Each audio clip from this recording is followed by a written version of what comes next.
história começa em 2013. Eu tinha 6 anos de idade. Eu morava numa casa e em frente à minha casa tinha uma escola. E essa escola era super agradável e eu estudava nela. Como eu ainda estava ali no... Era o primeiro ano, né? Era meu primeiro ano e tal, do fundamental. Tinha um garoto que sentava do meu lado que ele era super fofinho, assim. Ele tinha umas bochechas meio rosadas, era branquinho, tinha o cabelo liso, preto. E, sinceramente, o cabelo dele meio que brilhava, sabe? Por mais que eu tivesse 6 anos, eu achava aquele cabelo super bonito. Mas eu tinha muita vergonha de falar com ele. Então, a gente só falava mesmo o básico, né? Algumas coisas mais da escola mesmo. E com o ano corrido, né? O ano ia correndo, a gente ia criando um pouquinho mais de amizade, a gente conversava um pouquinho mais, a gente se aproximava mais nas brincadeiras, nas dinâmicas e principalmente na famosa sexta-feira do brinquedo, que ainda tinha no primeiro ano.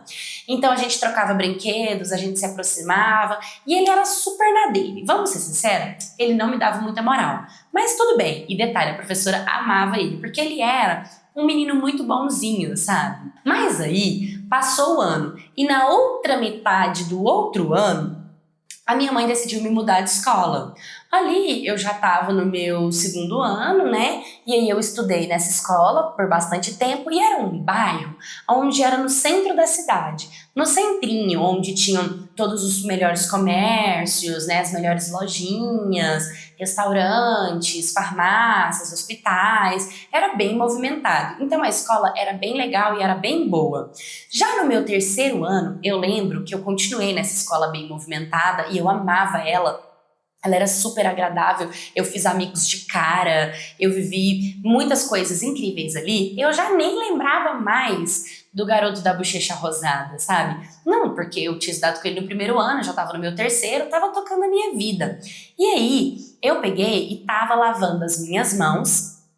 Tava lavando as minhas mãos em frente a um banheiro e senti uma cutucada, foi muito engraçada. Eu senti uma cutucada no meu ombro e quando eu olhei pra trás, era ele. E ele falou pra mim, eu te conheço de algum lugar. Eu fiquei com muita vergonha e falei pra ele, eu também te conheço de algum lugar. A gente riu e continuamos. Mas não veio o flash que tinha sido lá na primeira série, sabe? Do fundamental.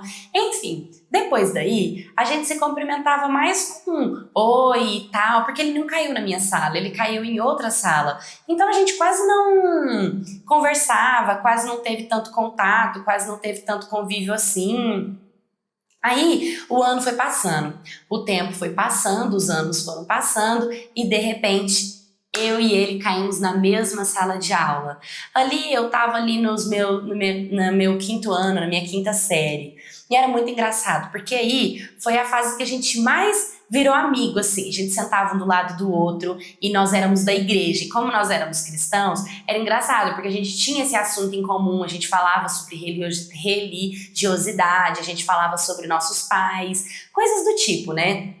Beleza. Teve até uma vez que a professora estava fazendo um ditado e ela falou a palavra diabo e eu e ele começamos a bater o pé falando que a gente não ia escrever essa palavra no nosso caderno, que essa palavra era amaldiçoada e que a gente era da igreja e que isso não ia dar certo, nossos pais iam brigar com a gente e a gente copiava coisa do caderno um do outro, a gente trocava livros, a gente conversava muito, a gente trocava muita ideia, a gente se aproximou muito, assim, nós nos tornamos muito amigos mesmo.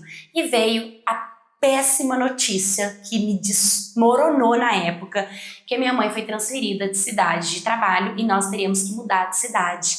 Nossa, eu amava aquela escola, os professores, os meus amigos, aquela amizade, né, o centrinho, a cidade, as pessoas. Eu vivia tão bem ali, eu não estava acreditando no que estava acontecendo, eu fiquei muito chateada. E lá foi eu e minha mãe mudar de cidade. Mudamos de cidade e ficamos 6 meses morando em outro estado. Resumindo, não deu certo a transferência da minha mãe para lá, não fluiu, nós tivemos que voltar. E juro, eu sei que mudança é caro, minha mãe pode até ter levado um prejuízo, mas eu fiquei tão feliz com essa notícia que nós íamos voltar. Só que quando eu voltei, eu ainda passei por mais 2 escolas até eu realmente ficar na escola que eu iria ali começar o meu 6º, 7º e 8º ano, né? E aí, nesse período de sexto, sétimo, oitavo ano, era uma escola muito grande. Era uma escola que tinha muitas pessoas, que ia do infantil até o ensino médio, era muita gente, tinha muitas partes, tinha muitas salas, tinha muita gente, e eu meio que fui vivendo a minha vida. Nessa época, eu já estava ali com os meus, já estava mais velha, já estava liberando os meus 14 anos de idade para 15 e comecei um relacionamento sério, né, com um garoto. Foi um relacionamento muito tóxico. Era um relacionamento complicado, um relacionamento difícil, um relacionamento carregado de ciúmes, de brigas, de possessão, de obsessão. Isso eu tenho que contar no outro vídeo, esse relacionamento, mas eu não conseguia terminar com ele, sabe? Eu não conseguia separar, eu não conseguia falar não pra ele, era muito difícil. Já tinha 2 anos que eu tava num relacionamento nisso. Era 2020, quando eu comecei esse relacionamento, era época de pandemia, e eu não conseguia separar. 2 anos depois, né, que eu já tava ali quase indo pro meu terceiro ano, era 2022, ano de Copa, o colégio já tinha voltado pós-pandemia, e aí eu tava andando pelo centrinho, o famoso centrinho de onde eu estudava, e tinha uma loja que ela era em frente à escola que eu estudava quando eu mudei da escola pro centrinho, que ela era de esporte, e essa loja já existia desde que eu estudava lá, então ela era meio que conhecida por ter roupas de atletas, e eu queria muito comprar uma camiseta do Brasil para poder assistir o jogo. Então eu decidi ir lá. Quando eu entrei dentro da loja, eu dou de cara com quem? Com o menino da bochecha rosada. Na hora que eu vi assim, eu acho que eu também fiquei rosada. Eu fiquei com tanta vergonha, eu fiquei uns 15 segundos assim, parada, porque veio um flash na minha cabeça, tipo uma lembrança. Ele tava diferente, ele tava mais alto. Eu olhei pro pai dele, a fisionomia do pai dele e tudo. Eu fiquei com tanta vergonha na hora assim, e como eu namorava, né, então eu fiquei mais ainda, mas eu confesso que como minha relação era horrível, era uma merda, quando eu vi ele eu senti alguma coisa, o meu coração assim, alguma coisa mexeu comigo, sabe? Por um momento eu fiquei feliz, só que, opa, eu tenho relacionamento, então volta. Eu fiquei com muita vergonha, eu lembro que eu peguei a primeira camiseta do Brasil, paguei, coloquei na sacola e fui embora, meio assim, meio ainda perplexa do que tava passando. Eu cheguei em casa e tinha comprado a camiseta G. E eu prometi pra mim que eu nunca mais ia pôr meu pé lá, porque eu fiquei com muita vergonha. Eu falei, deixa, agora eu vou usar a camiseta G mesmo, depois eu dou de presente pra alguém, que eu não vou voltar lá. E por incrível que pareça, 2 meses depois que isso aconteceu, eu consegui terminar com meu namorado, sabe? Eu consegui falar não, falar chega e falar tchau. Acabou minha relação, graças a Deus consegui terminar esse relacionamento. E aí, chegou o ano de 2024.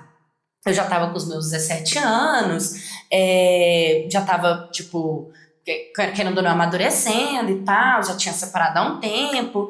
E a minha família, como eu disse, a gente fazia parte da igreja.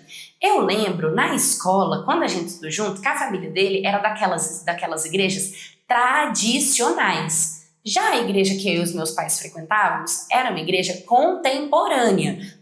São doutrinas um pouco diferentes. E estava tendo o lançamento de uma nova igreja na nossa cidade, teve uma reunião, uma apresentação, né? E eu não esperava que a família dele fosse, porque, como eu disse, eles eram tradicionais, imaginei que eles nunca mudariam de igreja. Pois bem, fomos até a igreja, estávamos lá sentados. Eu tava com a minha prima do meu lado, e aí a gente tá lá de boa assistindo a apresentação quando o pastor chama um homem pra ir lá na frente falar.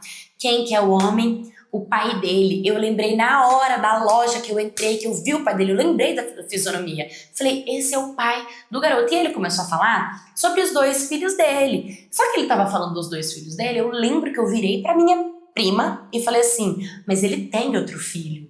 Porque ele vai falar do terceiro filho, né? Porque o terceiro filho dele estudou comigo. E aí, de repente, na hora que eu falei isso, o pai dele começou a falar do terceiro filho. Na hora que ele falou o nome, gente, foi a mesma coisa de ter vindo um filme, um flash na minha cabeça. o nome nas vezes que a professora fez chamada, as vezes que eu conversei com ele, as vezes que a gente esteve junto, lá quando eu tinha 6 anos de idade, lá quando a gente estudou no 3º ano, lá quando a gente estudou no 5º ano. Tipo, fez um flash assim na minha cabeça. Eu falei, meu Deus, é ele! Gente, juro, na hora eu fiquei tão agoniada pra ir embora que eu queria muito procurar ele na rede social. Eu cheguei em casa, já abri meu Instagram, já comecei a procurar ele na rede social. Achei, já pedi pra seguir, ele já aceitou, já me seguiu de volta. E a gente começou a conversar, e começamos a conversar.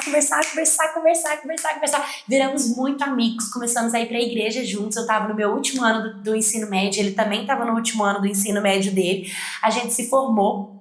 E meio que a gente começou a sair, então não era uma relação oficializada, mas todo mundo sabia que a gente estava junto. Tanto os nossos pais, a galera da igreja, a galera da escola, os nossos amigos em comum, todo mundo sabia que estava rolando alguma coisa entre a gente. E realmente estava, só não era oficial ainda. E acabou que a gente se encontrou, e por conta desse lançamento dessa igreja, os nossos pais se conheceram, então os nossos pais já tinham contato. E um dia antes de eu entrar na minha faculdade, ele foi lá na minha casa, eu com 18 anos, e pediu para os meus pais a minha mão em namoro, e a gente começou a namorar. Ele entrou para a faculdade junto comigo, e agora nós estamos aqui, nós estamos fazendo faculdade juntos. A gente ama a nossa história, nós temos muitos planos. Assim que a gente terminar a faculdade, a gente quer casar mesmo, né? Noivar para casar, para ter nossa casa, ter os nossos planos. A gente é muito pé no chão, muito decidido. E uma coisa que ele me conta, que eu acho muito bacana, é que, lembra quando eu cheguei de viagem? Quando eu cheguei de viagem, não, quando a minha mãe mudou de cidade, a gente voltou de cidade, e eu estudei em 2 escolas e mudei para uma escola muito grande. Ele estudava lá também, só que ele disse que não tinha coragem de ir lá falar comigo, porque eu sempre estava ali com os meus amigos, com as pessoas, mas todos os dias ele me observava, e que ele nunca esqueceu quem eu era, nem meu nome, e nem de mim. Só que como eu meio que não tava ali na mesma vibe, porque eu tava vivendo mesmo o meu dia a dia, eu não cheguei a ver ele ali. Então sim, a gente estudou na mesma escola, mesmo quando a escola era aquela escola gigantesca que tinha muita gente. Ele tava lá e ele me via, ele sabia quem eu era, ele me acompanhava com o olhar, ou seja, praticamente todas as escolas que eu estudei, ele também estudou. E é muito bacana quando a gente tem uma história de infância, que desde pequenininho você conhece alguém. Então hoje a gente se chama de amor de infância, a gente ama a nossa história, e a gente sempre fala que a melhor história que aconteceu na nossa vida foi a nossa história de amor. Ai, Maquete, gente, que história leve, né? Que história gostosa e fofinha. Fala sério, você tá fazendo faculdade, né? Noiva de um cara que você olha pro lado, você lembra daquele brilho no cabelo de quando você tinha 6 anos de idade, você já admirava esse brilho? É uma história que deve ser compartilhada como forma de inspiração, para mostrar que amores verdadeiros ainda existem, para mostrar que sim, existe a possibilidade de você se apaixonar e você se relacionar, e você ter uma vida amorosa, você ter um primeiro amor e você casar e ser feliz com seu primeiro amor. Tudo bem que ela deu uma voltinha ali, né? Namorou 2 anos num relacionamento tóxico. Às vezes esse relacionamento tóxico foi o passaporte para ela ir para uma relação saudável, sabe? Porque tem uma frase, que ela é uma frase de uma música, que diz: só se sabe o que é bom quando conhece o ruim. Então, infelizmente, tem muitas pessoas que elas precisam experimentar o gostinho do que não é ser valorizada, para depois entender como cobrar o próprio valor. E eu espero que vocês sejam muito felizes, eu espero que vocês se casem, eu espero que você me mande a história do relacionamento de vocês, do casamento de vocês, a atualização da vida de vocês, que vocês sejam muito felizes. Deixa uma mensagem nos comentários se você viveria um amor assim, se você casaria com uma pessoa assim, se você tem uma relação assim. Me manda sua história se você também casou com seu amor de infância no historiascanaldetipaulo@gmail.com. Curta, comenta, compartilha, se inscreva. Um beijo e até o próximo vídeo.